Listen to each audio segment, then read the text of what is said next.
A checklist is a great way to mark an assessment that has a very straightforward marking scheme. Usually, a student receives 1 point for meeting some kind of criteria and 0 points if that criteria was not met. For more elaborate expectations, a rubric is usually best, but for simple, quick, step-by-step assessments, a checklist can be a great tool. In this video, I will show you how to search, apply, and modify an existing checklist, and how to create a feedback comment bank that will make marking quick and easy.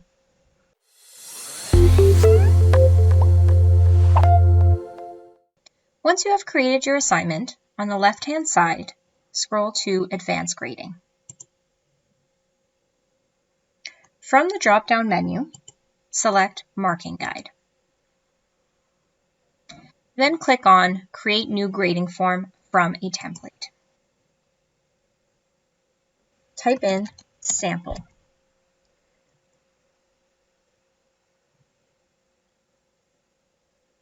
As you will see here, the Hub has created a sample checklist.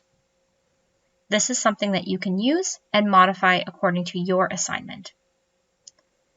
If you scroll down and click on Use this template, we will have more options. Click Continue. Now you will see this warning in red text. Right now, the way that your assignment is set up, the default in the max score allocation is 100. But the marking scheme that you're using right here in this template is out of 10 points. I will show you later how you can change this to make sure that when you're using your checklist that your point allocation system matches. For now, let's edit our checklist. Click on Edit the Current Form Definition. First, you can change the title to better reflect your particular assignment. So you can write Checklist for Biography. You can write the course code if you wanted to, make it a little bit simpler to find afterwards. So remember, whatever you put in here, the keywords will be picked up in the search menu. Now you can modify your checklist accordingly. So by clicking on any of the text, you can change it. So you can change the criteria that you're looking for. You can also change the score allocation. So if you wanted to keep 1 mark each, you can. If you want to allot a higher mark to a certain category, you can do that as well.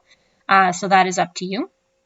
You can also move these categories up and down, or you can delete them entirely by clicking on the X. Once you are satisfied with your criteria, and you can add criteria here, move on to the frequently used comments section. So this section allows you to write in certain comments that when you do mark the assignment, you can just click on this comment and it'll automatically be put into the comment box. So it really does save you time because you're not having to type out the same comments.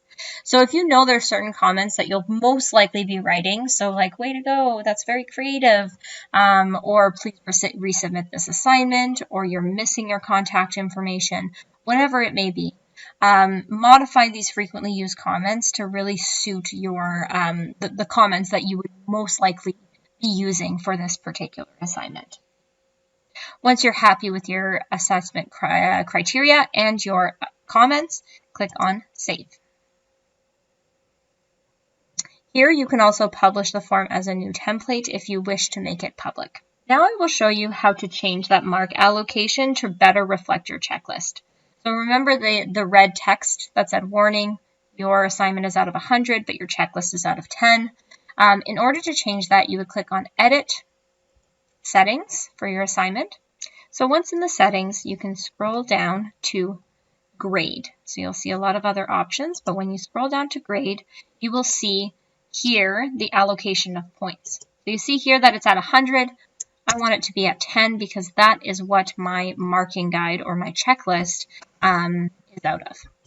So here, I would click Save and Return to Course. Now I will show you how the checklist looks like when you're marking an assignment.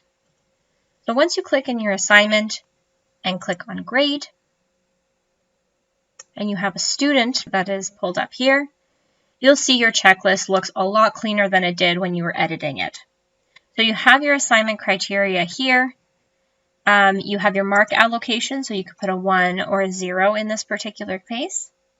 And then remember those frequently used comment bank. This is where you can click here, and you have all of your predetermined comments that you can select. So if I said, excellent work for this one, and I gave a mark allocation of 1 out of 1, then I would move on to the next category. So that is how you use a checklist template for your assessment. For more questions about rubrics, please email teaching@cambriancollege.ca. The Hub team is always willing to help.